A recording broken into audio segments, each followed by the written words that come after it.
This is the first episode of the Long Island Testify Podcast, the faith-based podcast designed to inspire, encourage, and strengthen you in your faith journey. Wherever you are now in your believing, walking through trials, or standing firm in God's promises, this is a place where testimonies come to life. Here we share real stories of transformation, hope, and unwavering faith, because your testimony has power. Before we begin, a word from our sponsor. Now, I was still trying to get over the fact that somebody is telling me in the 21st century that human beings are being trafficked across the world and then sold for sex.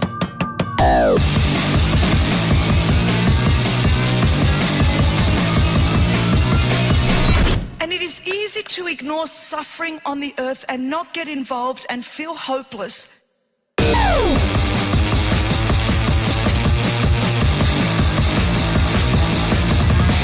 When something is nameless and faceless, when it's just a number.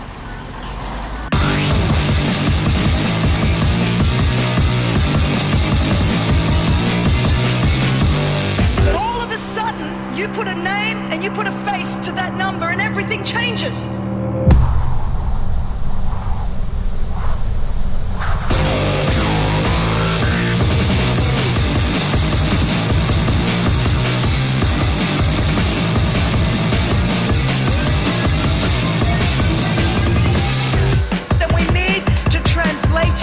From these huge nameless, faceless numbers to an individual person.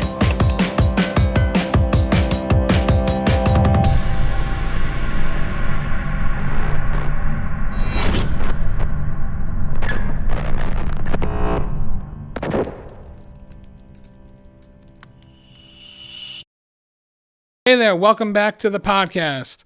Today we have an incredible guest, Dr. Thomas, a passionate leader, teacher, and evangelist. He serves as the pastor and ministering evangelist of The Way Community Church, our church plant in Long Island, New York, with a mission to make Jesus famous by caring for people like Jesus, connecting people to Jesus, and commissioning people for Jesus.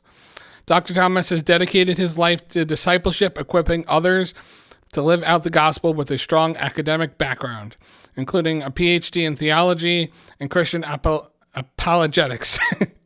He's a published author, credentialed counselor, and certified life coach. His ministry spans from Los Angeles to New York, always striving to empower, serve, and advocate for those in need. His prayer, you may ask: God, use me up doing good, and when you're done, bring me home. Awesome. Welcome to the podcast today, my friend. Thank you. Glad to have me. Glad that you had me. And certainly excited about being here and excited about the purpose of this podcast, especially being in the first one. I don't think I realized that till right this moment, but that's awesome. That's awesome. That's okay. I'm glad you're here. I'm so excited for you to be here. Amen. Likewise. And I'm really thankful too about just the impact, the purpose behind it is really dope. Being able to just offer encouragement and inspiration for people in need. Awesome, man. I can't wait.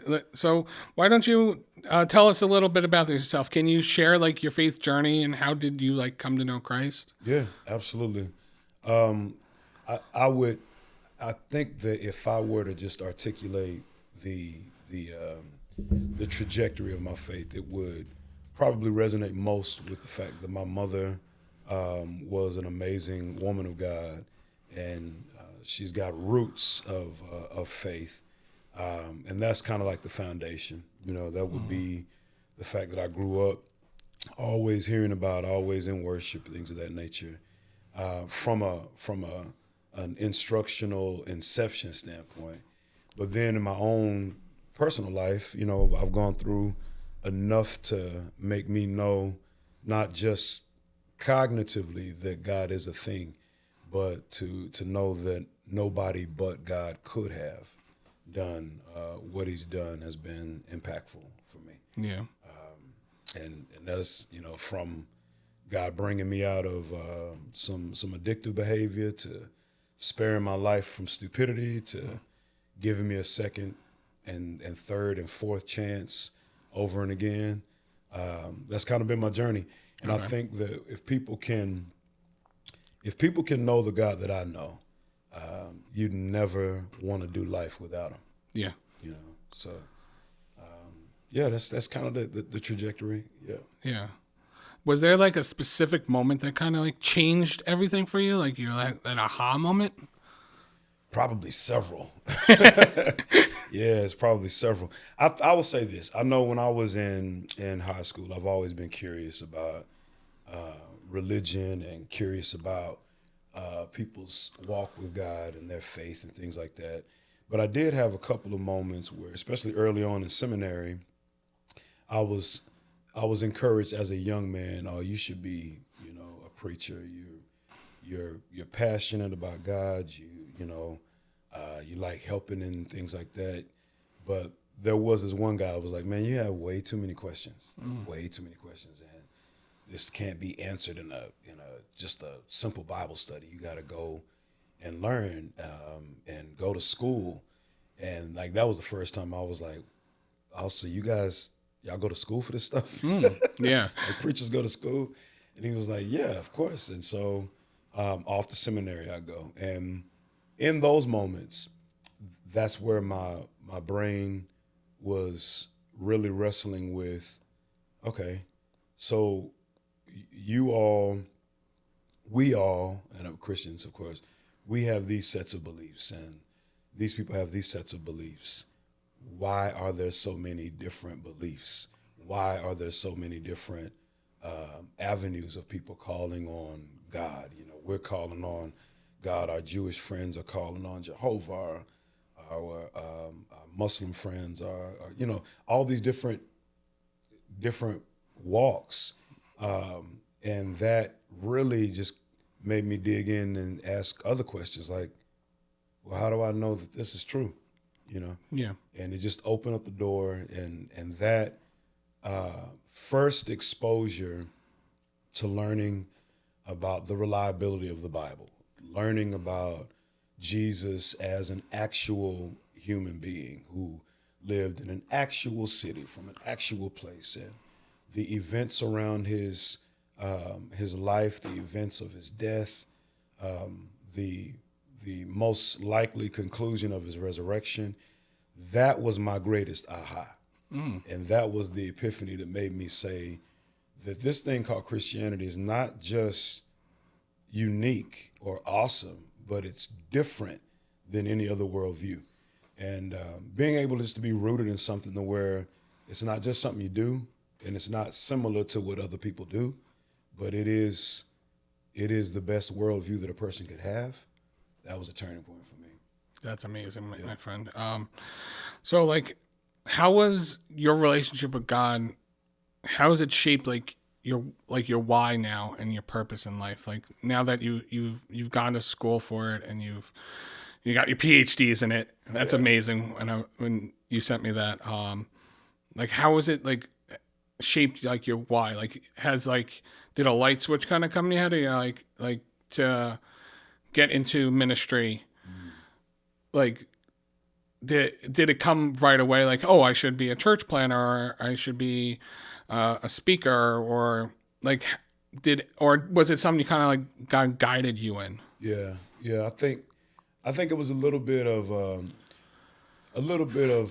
heavy nudging on God's part. I'm sort of reminded like when Paul is talking to Timothy and he tells him to fan the flame, stir up the gift that is within you that I've recognized and the elders have recognized. And he's always kind of nudging him like, and you need to recognize it as well.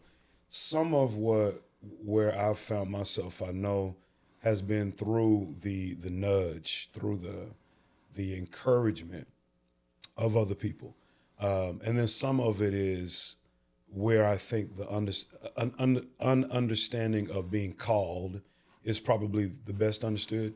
And this is Thomas's definition, I believe that you know what you are called to do because what you're called to do calls to you.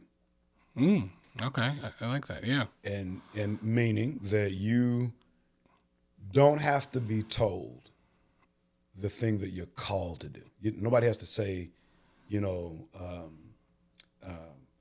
get up and go do. If I had a passion, a gift, an undeniable calling for feeding people and cooking and things like that, I'm gonna dream about recipes. I'm gonna wake up and wonder, man, what can I do with ramen and peanut butter? That's a combination. Exactly. These things those things are they come together almost intuitively, and I believe that's exactly how calling works. And just as an example, working in grocery stores, growing up, working in cotton fields, working in nursing homes, whatever, wherever I was at work, I found myself doing what I was called to do. Some kind of way I'm end up, hey, so have you read Psalm 47? Like, what do you think about that? I'm gonna find a way to have a conversation about God one way or another. That was calling to me, which is what God has called me to do. And that thing I couldn't shake. The other part of it was people affirming. And I think that's another part of what would nudge you. So nudge is here. I mentioned earlier, preachers, pastors saying, man, you need to be doing this. But I think the biggest part was wherever I was, I couldn't get away from doing that. It didn't matter what it was. It spoke to me. And over the course of time, of course, I've been blessed to be assistants to great men of God who helped me to refine what I'm doing and understand a little bit more about what it means to pastor to people, what it means to teach legitimately and authentically, how to open up the Bible and speak to people and understand expositional preaching and teaching, and how to give people not an eisegetic word, but an exegetic word, where I'm sharing what the author meant to that first audience and how it applies to you, as opposed to saying, well, I just feel like it's whatever's on your heart, Yeah. Those things came over the course of time. But yeah, man, I think when I put it all together, it was a nice blend of nudge from within and nudge from without. Yeah. Have you faced any challenges with that? Like feeling like you've been deceived, or like, God, is this the right direction for to go? What have you done it to kind of think about that? There have been, I've been blessed to be involved in ministry for, now that I think about it, going on 30 years. God bless. That's amazing. Yeah, which is really wild. From almost turning that switch as a teen to an adult to where I am now, and there's been a lot of moments where I'm like, yo, what's up? What is up?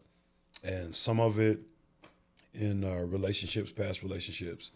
I've had some very, very severely dark moments where it just did not make sense, from church hurt, dealing with a space where everything was growing, everything was blossoming, watching a congregation grow, and then a board of directors pulls the rug from underneath and handed me an envelope that said, you've got 30 days to clear out your office. Your services are no longer wanted. That one was a major, Oh my gosh, major hit. And then going through other dark spaces where, my previous marriage ended, and going through that and all of the stuff that comes with it, all of the shame and the guilt and the confusion and the inability to trust, and all of that stuff kind of comes out, and in a context where you don't know where to turn, who to turn to, those have been some of the greatest valleys. But I will say this, I've never been through any darkness, any hurt, any pain, any turmoil where I also didn't find God there. And that's been the turning point. Psalm 23 is never, it never hit like it hit until rock bottom is there. Mm-hmm. Then you understand things like valleys are not destinations. Valleys are simply the route that's being taken to a destination. That even though you don't see what's going on, the shepherd has already gone up ahead of you and prepared. That even when you're in the throes of making fear and making the things you're phobic about and getting caught in the caricature of a shadow, that you got to remember that the substance is the one with the staff. And holding on to him, holding on to his steps, tracing where he moves, following him when it doesn't make sense is the only way you can get to that other side. And those things have been monumental. And even though, I've faced it, I think one of the things that's been significant is that God never wastes a crisis. Never. There's no tear shed that doesn't have purpose. Mm-hmm. No pain that does not ultimately lead to a better version of you. And so God has shown me that, and I'm thankful for every bit of it. Yeah. One thing we say at our church is you got to get uncomfortable to grow. Yeah. And God will use the uncomfortability, the crisis, the situations to grow you. Yeah. Like ultimately, it's something I've seen in my life, I've experienced, and it sounds like you have as well. It's just what has formed you. Has there been? You can talk past or present. How is it balancing ministry versus like your day-to-day life with your wife, your kids? Mm-hmm. Yeah. The balance is. I think the balance is always unique. I'm blessed now.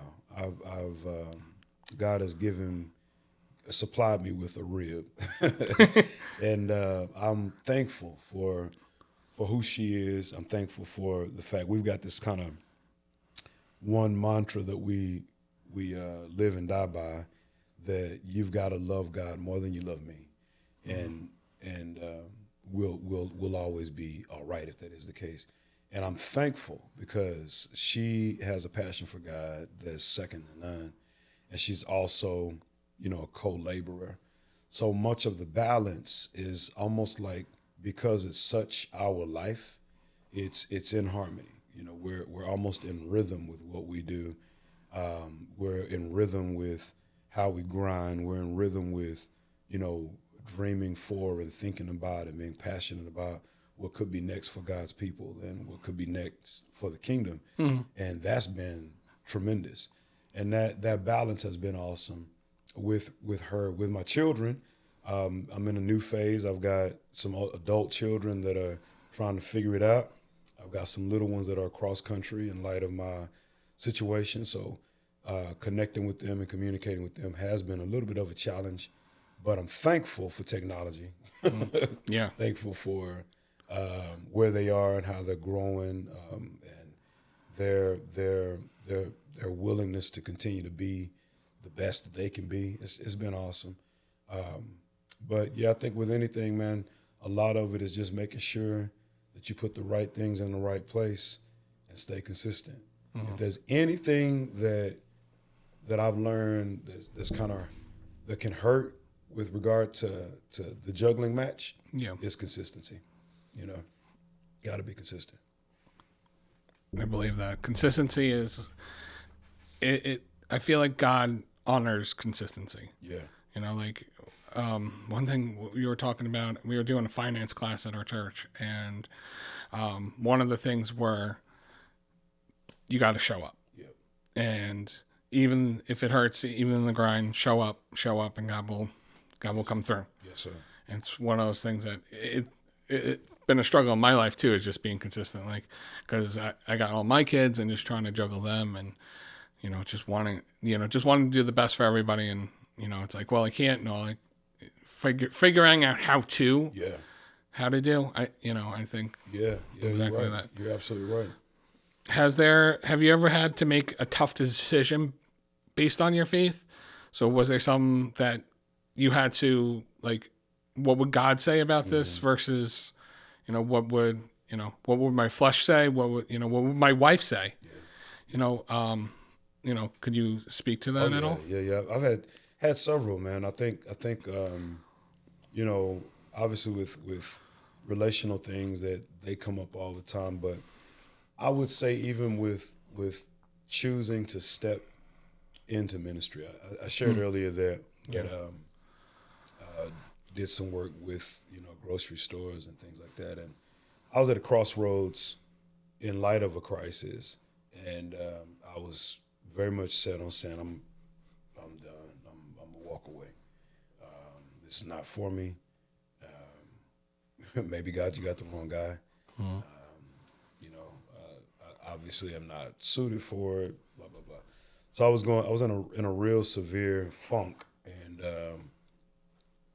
and I had chosen to just say, let me just take this job over here, bow out, and walk away. And a good friend of mine called and was asking me, hey, what are you doing? I was living in West Texas. And I said, well, right now I'm going to work, on my way to work. And he was like, oh, yeah? And I said, yep, I'm about to get in this program. They are going to give me a store. They're going to train me to do that. And he just kind of stopped and said, man, that ain't nothing but the devil. Mm. I was like, well, if it is, the devil pays pretty good. So I was like, I'm about to take him up. Yeah. And he said, Thomas, man, look, what has God called you to do? What has he gifted you to do? What has he been using you to do? You think about all the people you've reached, all the folk you've taught and baptized, and all the people you've discipled, and you're now saying, let me leave that to go over here. Why? Because it's comfortable. Back to that comfort thing. Yeah. And you ain't got to worry about fighting through nothing. And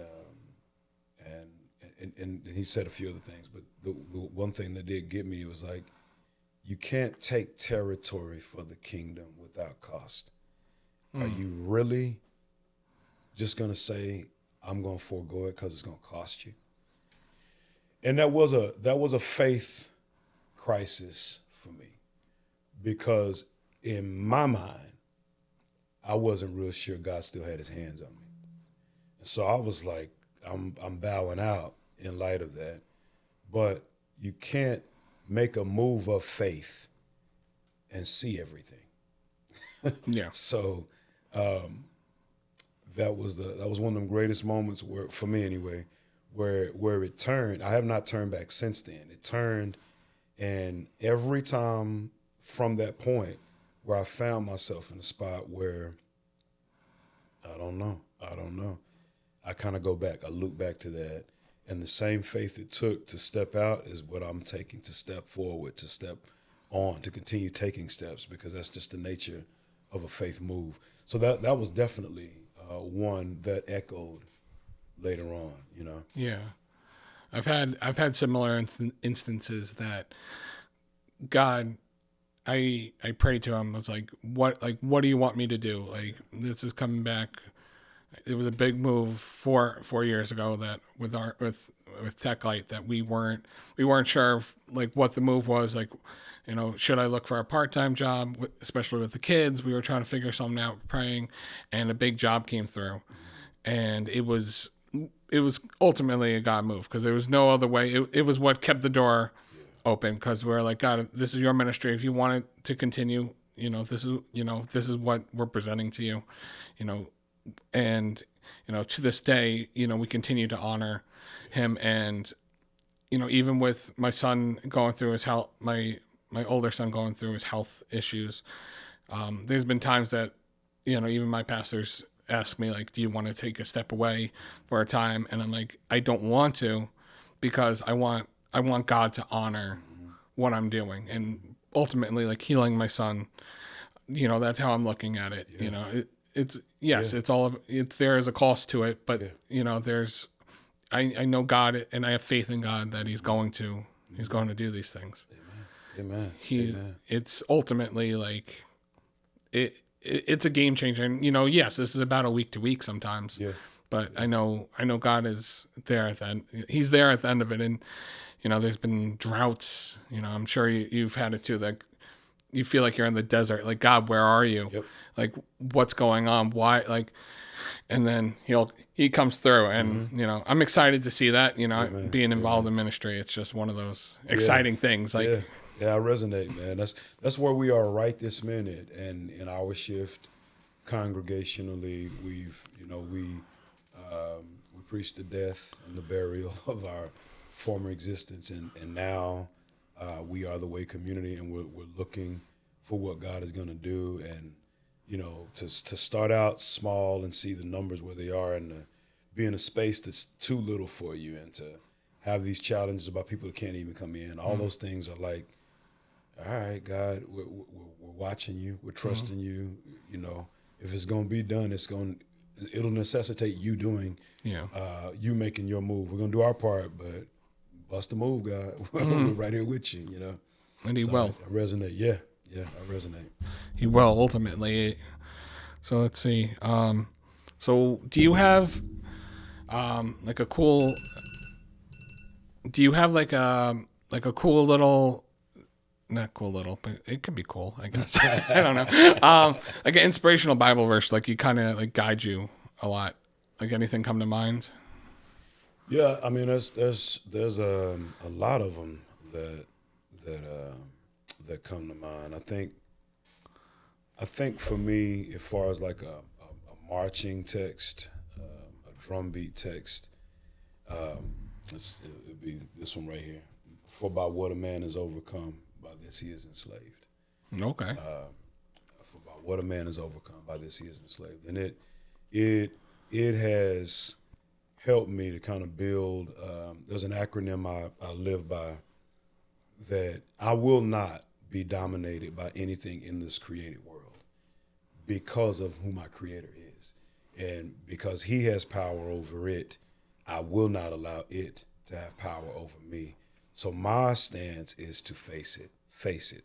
And face it stands for using the word face as an acronym. Focus on what matters the most.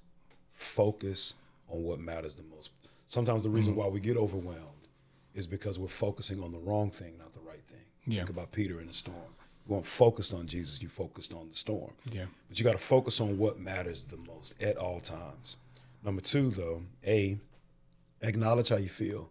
Just don't stay there. It's all right to say, I feel afraid, I feel angry, I feel like flipping tables. All right.